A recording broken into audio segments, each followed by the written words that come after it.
the British had tried to look for this oil when they were here. From 1920, I read the file. They started looking for this oil in 1920. And what made them look for the oil were the seepages which were coming to the surface.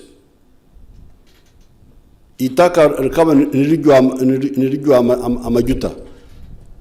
Nuko bakubaza murinyoro okujwa nuko bakubaza. The seepages were seen. Kibiro linka Erioku.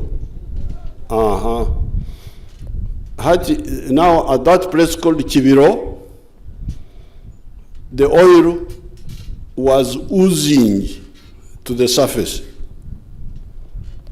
That's why the place is called Kibiro. Kibiro is from Abanyoro Tubakubaza Amizo Okubira. Nuko Warkubaza. Nuko Kusesa. Water boiling, how do you say it? Umunyoro mukibaza muta. Kuchamuka unyoro tumukurumanya. Kibiro okubira is when something is boiling. Therefore, the British had seen that oozing seepage, and they started looking for the oil in 1920. And they went on until 1956. I read the file of the Commissioner of Geology, who in 1956 wrote saying that this oil was there, but it evaporated and went away. So they gave up. At Kibiro Mahiro kilometers zinga okorogahan.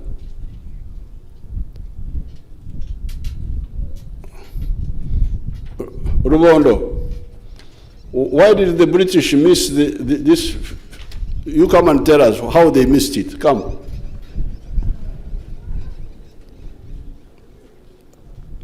Because they actually drilled at Kibiro. I think they also drilled at Waki, but they missed the oil. Thank you, Your Excellency, the President.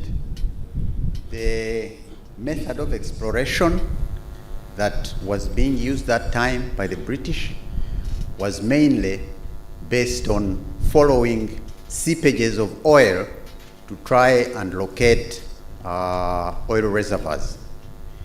Usually, when oil seepages appear on the ground, on the surface, now we know that usually it's because either the reservoir has been overfilled and is spilling, or actually the cover of the reservoir, which is called a cap rock, has been broken, and so the oil is spilling. The new method of exploration, which was used in Uganda by the trained team when we came in place, was to recognize that the best way to look for oil is not by following oil seepages, but by looking for structures in the ground which have the potential to accumulate oil. Therefore, one of the surveys that was undertaken by the teams in those early stages were geophysical surveys that is running with equipment on the surface with a view to identify structures. Okteri itaka kuritera X-ray. Yes, Your Excellency. Ngoko muntu ari kugenda mu X-ray bakarora ebirumunda nuko bakora abantu nabo bagenda ahiguri itaka barora ebiri omunda oku. Is that not the idea? Your Excellency, that's the idea. You get the picture in the subsurface. But why was the seepage far away from why was it not near the structures, or? Well, Your Excellency, is that when the structures are filled to spill, usually the structure is like, let's say, a basin which is turned upside down. So the oil is inside the basin but covered. So what happens is that when the basin is full, the oil starts escaping from the edge of the basin. The edge of the basin. So it may not surface near? It may not surface near, but it may also not surface on top of the basin. Okay. Yes, sir. Thank you, Your Excellency. Okay. So you can see now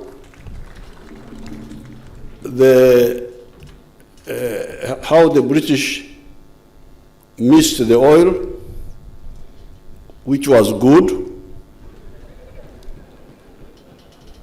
It was good that they missed it.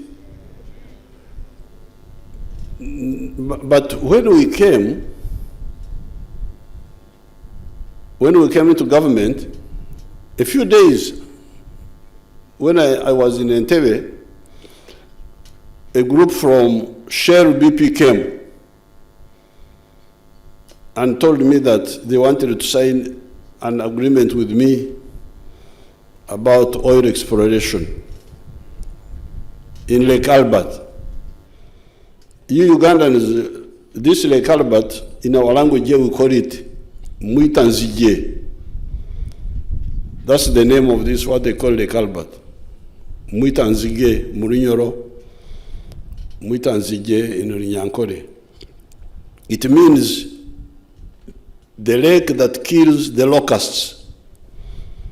The locusts could not cross this lake. They would drown there and you find them floating. And it was called Mwitanzige. So these people said they were sure there was oil here. I think they had seen those. We had done the aeromagnetic survey 1980, 79, when we came with Benaisa. You remember UNLF, we had done the aeromagnetic. So the aeromagnetic was now the X-ray, which saw those structures in the ground. And because of that, this Shell wanted me to, and they said they were about to sign with Obote, but Obote had collapsed and run away. I said, Amajuta. Nyebi amajuta ndabimanyanta. Nyondo museja muhekera. Ebyo kuri sente nimbimanya. Okurima omuhogo ninkumanya. Bite bya amajuta. Tikubimanya ebyo. So I told them that let me check. I don't know anything about petroleum. Let me check whether in the government they have people who know. So I told them to go away. Then I asked the Minister of Minerals that time. I called people who were there. There was also a man called Soil Mboijana, who was like a commissioner. He had been with me at Ntare. And I said, do you know anything about petroleum? They said, no, we don't know. But there is an expert in petroleum in the Bank of Uganda. I said, you call me that expert. They called him. The man was from Ghana, Accra. And the only way he was connected with the petroleum is that he was the one handling the import papers of petroleum products in Uganda. That is how he was the expert. Nuko yabe na saka majuta nuko yabera fokere omukugo mbya majuta. So I called back this Shell BP. I said, you people, I cannot sign an agreement with you because I have nobody on my side who knows anything about petroleum. So go away. And that's how I called the minister, Chango Macho, and the PS called Opio, and I said, you people, look for Ugandans who have a Bachelor of Chemistry, Bachelor of Geology, Bachelor of Physics. They go for a master's in petroleum studies. Then when they come back, they will be the ones to guide us after they have studied. So I think that's how these Kabagambe, Karisas, and the others, Kashambus and others, were selected to be the first group who went in 1987, and they came back 1989. Now, when they came back, I called Shell BP. Shell BP, you come, I now have got some people who know something about petroleum. Shell said, no, there's no petroleum there. It was a mistake. Really? But you are the ones who told me. For them, the Soviet Union had opened up. There was a lot of oil in the Soviet Union. So Shell BP was no longer interested in this petroleum here. But then I told these people here, I said, no, but you studied. You now look for the oil. You. These are the ones who looked for this oil, these people here. And they saw those structures, the ones which are, they could even bring me, even for me, in my office, in the computer. I could also see them. Therefore, what now remained was to get somebody to drill and confirm what they are seeing in the computer, whether it is what is happening in the ground. And that's what eventually resulted into this discovery in 2006. So therefore, I first of all thank God for giving me that warning. Say, iwo musejja omuhekera leka kutomera ebyabantu. My advice to leaders, avoid okutomera. Okutomera is omundu uzeti nimukimanyi mu abanyoro. Okutomera nimukimanya kirimu mu lunyoro. Okutomera is a word in our dialects here. Runyoro, Rutoro, Nyankore, Ruchiga, and the other dialects. Even in Uganda, I think, even in Uganda it is the same.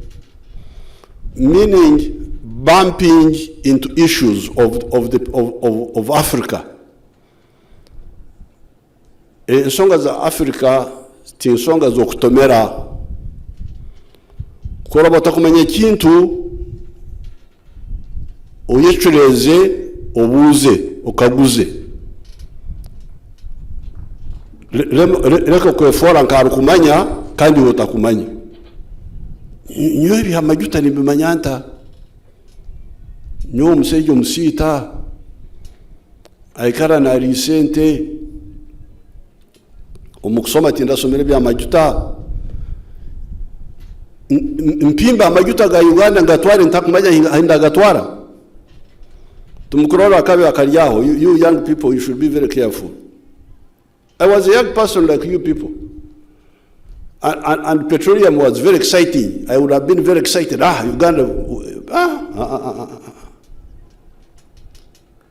Tindi kugonza, kutomera, ebintu yabantu, bintarukumanya. That's what I told those people. So I'm very happy these people who went for training, when they came back, they didn't let us down. They did what I sent them out to do, and we were able to discover the petroleum. So I thank them very much. I salute them.